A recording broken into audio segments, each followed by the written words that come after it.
Well, joining me now to discuss the conflict in Israel and Gaza is a TV host and satirist, Bassem Youssef. Bassem, it's great to have you back on the programme. I wish it was under different circumstances. First of all, what is your reaction to what happened on October the 7th?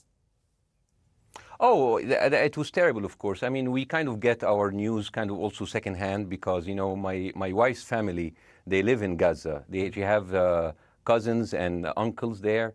And their house also was bombed. We haven't been able to communicate with them for the past 3 days. Communication are lost. So we don't know actually what is the how are they doing. But you know, we're used to that. I mean, it's just like it's very repetitive. We're used to that. We're used to them being bombed every time and moving from one place to the other. You know, it's just like those Palestinians. They're very dramatic. Israel killing us. But they never die. I mean, they always come back. You know, they're very difficult to kill, very difficult people to kill. I know because I'm married to one. I tried many times, couldn't kill her. I mean, there's a dark humour there, and I understand why. Because no, it's not dark humour. I try to get to her every time, but she uses our kids as human shields. I can never take her out. Again, I understand the humour, but to be serious, Bassem, about this. Tonight, I will be serious. Now, I will be serious. I was watching your interview with Ben Shapiro, and I'll tell you one thing. Yeah. I think that Ben Shapiro is one of the smartest people who ever walked this earth. He's very, very smart. I follow him, and I believe everything he said. And when he came on your show, his solution was, and I quote, his solution was that the solution for this is for Israel to annex Gaza and to kill as many son of bitches as possible to make sure that this will never happen again. And anyone who called for a ceasefire will be a terrorist sympathizer. So God forbid, I don't want to be labeled as a terrorist sympathizer. So I agree with Ben Shapiro. I think we should kill as many son of bitches as possible. Well, let me, so okay, far, but Bassem, so far 3,500 people were killed, including 5,000 son of bitches in the bombing of the Baptist hospital as we speak right now. 1/3 of those 3,500 were children. So my question to Ben Shapiro is, how many more son of bitches do we need to kill so Ben Shapiro is happy? Okay, because it changes Bassem, from one year. It changes from one. I'm sorry that. Listen. I'm really at a disadvantage here. I'm looking at a camera. I don't see you. I can hear you on my ears. The reason I'm interrupting so is I think you might be. I think you're conflating different interviews with Ben Shapiro. He didn't use the phrase "sons of bitches" with me. Let me play to you what he actually said on my show. He did. Go back to your interview. No, he didn't. That was another interview. But let me play what he said to me here.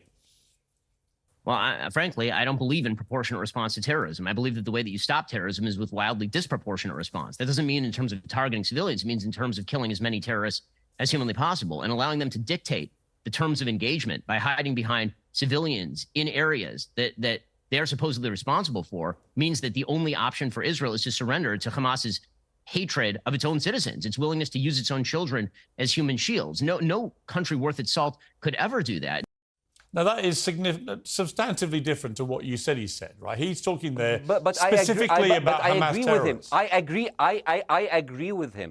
The thing is, the question is, what is a proportionate response? Because it has been different from one tier to another. So if you look to this graph, for example, this is the death of Israeli and Palestinians, and it's changing from one year to year. It's like fluctuating like crypto. So my question is today, what is the going rate today for human lives? I mean, 2014 was a great year for Ben Shapiro. 88 Israelis were died, and there was 2,329 Palestinians killed on the other side. That is one Israeli for 27 Palestinians. That is a very good exchange rate. What I'm saying is, what is the exchange rate for today?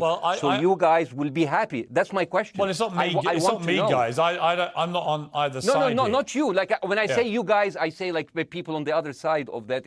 I know that you don't think like that, Piers. You're one of the good guys. But let me tell you something. I mean, the reason that I'm using this is that, I mean, I can't remember what happened in 2014, and there was no music festival, but there must be something. I mean, they must do something. It is their fault. It has to be something. I mean, 2018, 300 Palestinians died.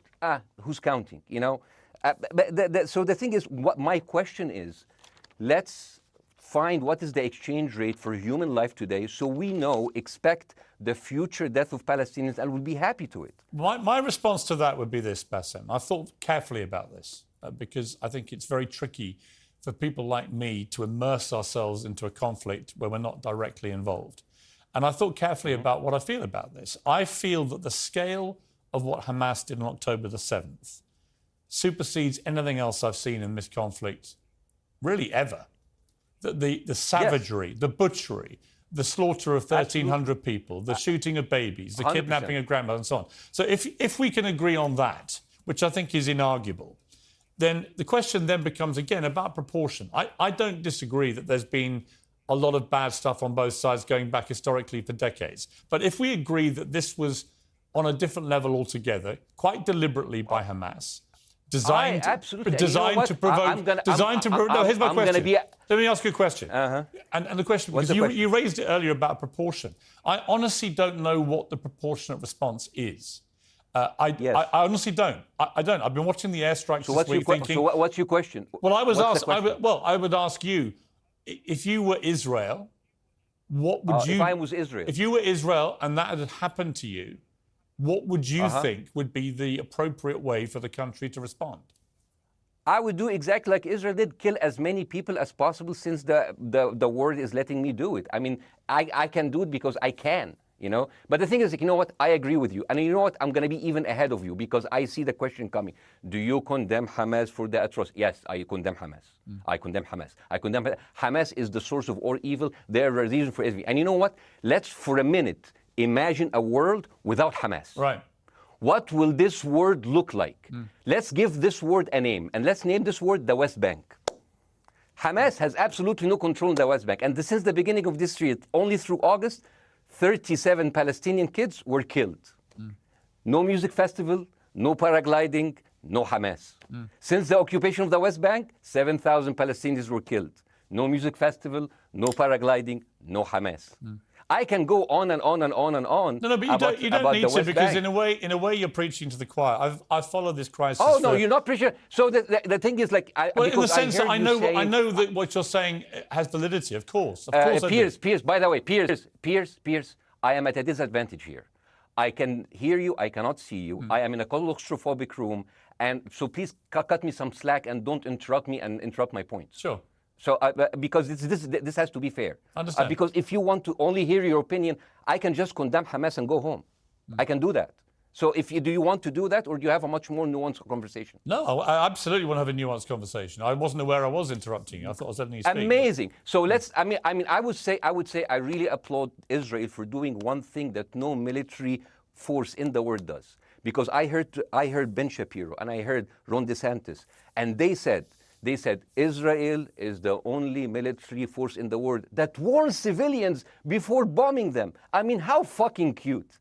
That is so nice of them. So, because with this logic, if Russian troops started warning Ukrainians before bombing their houses, we're cool with Putin, right? I mean, okay, Habibi, you have warned them, go invade. It's fine. You have done your job. I mean, the thing is, and I understand, and I also heard Ben Shapiro talking about Human Shield. So you remember my wife's family, they live in Gaza. So I asked them, I told them, when Israel give you the nice warning, the cute warning, does Hamas force you to stay in your home so you can be bombed and use as Human Shield? You know what, Hassan here, my wife's cousin, he's a loser, you know. He told me, you know, when I asked him, does that happen? He told me, no. The lying son of a bitch lied to me. I told him, you don't understand. Ben Shapiro and Ron DeSantis keep saying that Israel warned you and Hamas asked you to stay put. So I told you, he's a loser. He never kept a job. He even failed in all of the interviews to become like a Human Shield. I would believe Ben Shapiro. Let me ask you this, Bassem. So let's go with that. No. Let me ask you this. At some point, I must be able to ask you questions. It's not a monologue for you, Bassem. If we agree that for the 14,000 casualties, I mean, who's counting, are Human Shield, does that mean that every single one of those civilians was standing, obscuring a military target behind them? Because that's a lot of weapons. I mean, Hamas is packing. No, of course it doesn't. And look, it doesn't. So there's some collateral damage. Lots of collateral damage. Yes. It's fine, yeah. You kill some to save some and then kill some more. Yeah, I agree. Yeah. Well, let me ask you this. Again, it comes back to proportionate response. When the world decided it had to get rid of ISIS because of the appalling butchery they were carrying out, it did so by also killing very sadly, a lot of civilians along the way by doing airstrikes against places which But killing civilians are inevitable. You said that in the beginning. My point is, it's inevitable. Yeah, but once Israel has decided that they want to get rid of Hamas, and Hamas is embedded with civilian population, I'm very concerned about what's going to happen next. I've written a column tonight saying, I remember the Iraq War, which I opposed, right? I remember all this. So my question for you is, what would you think would be an appropriate response by Israel to what happened?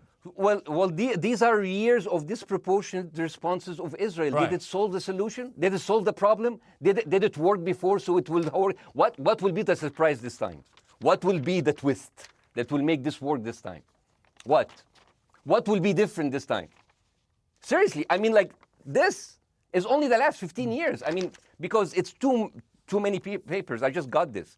But how will this be different? And the thing is, I am so glad in the introduction that you mentioned the Iraq War. I applaud you, Piers, for saying that, because